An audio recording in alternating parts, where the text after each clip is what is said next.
I believe we are now recording. Yes.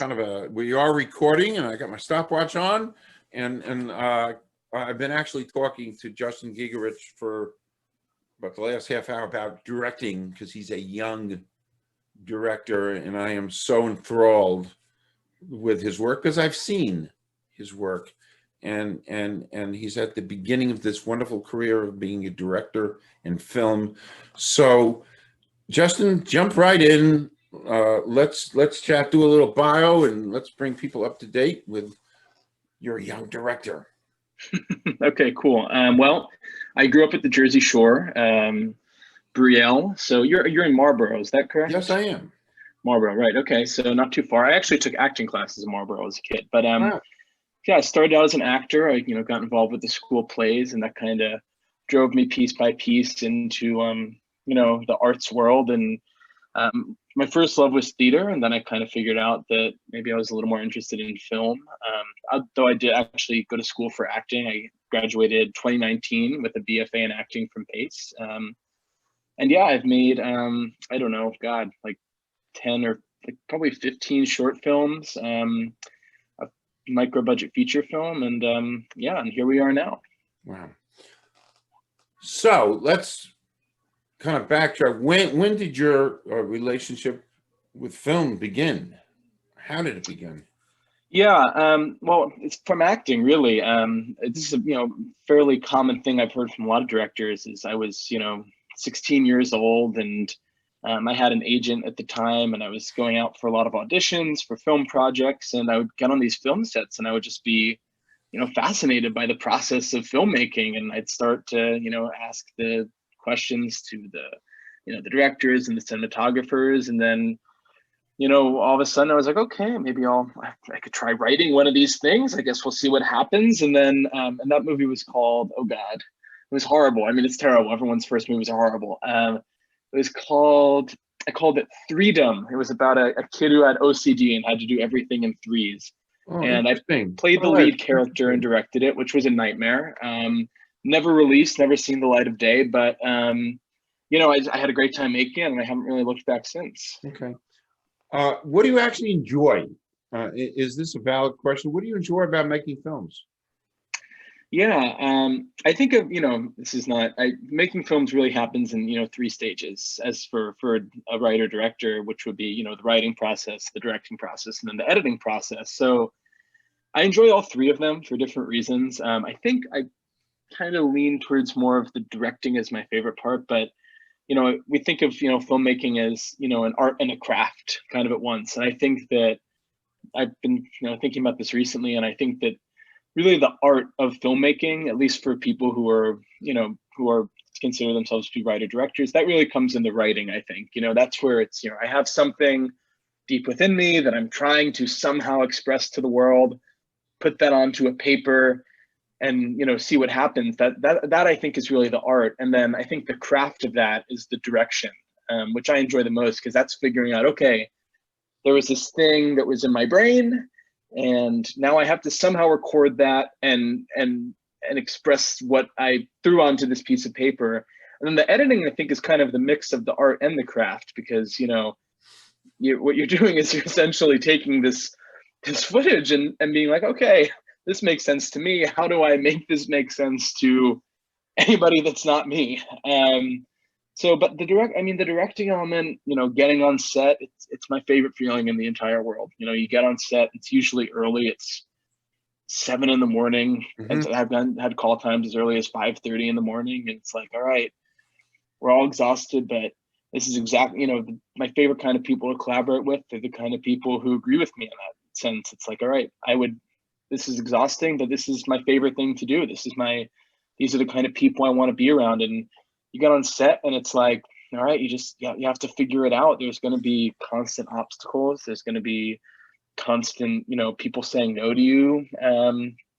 And it's a daring, I think that directing is a very daring activity, because you're essentially giving over your faith that it's all going to come together somehow, and it's a great deal of fun. In the final product, if you look at a film, what makes a film great or good for you? Um, yeah, I think that for me, it's just like, okay, um, am I learning something about this director's worldview, this filmmaker's worldview? And that can come in a lot of different forms. It can come in, I've seen great films that I love about politics. I've seen great films that I love about spirituality, about, just the human condition. And for me, I see, it's a lot of it just has to do with like, all right, we're these human beings, and it's very confusing, I think, for most people to be a human being. And ideally, in any great work of art, you're seeing this piece of art and you're reflecting these ourselves back to, right back to ourselves, and we get to see like, all right, it's very validating that I have felt this emotion or thought this thing. Now I see that on screen. And it's like, okay, maybe I'm not as weird of a human being as I thought that I was, and I can kind of navigate within that lens. Take that and I'm dying to ask this question, and we didn't even talk about it before but what are some of your favorite films? Oh God, I have so many. That's a tough question.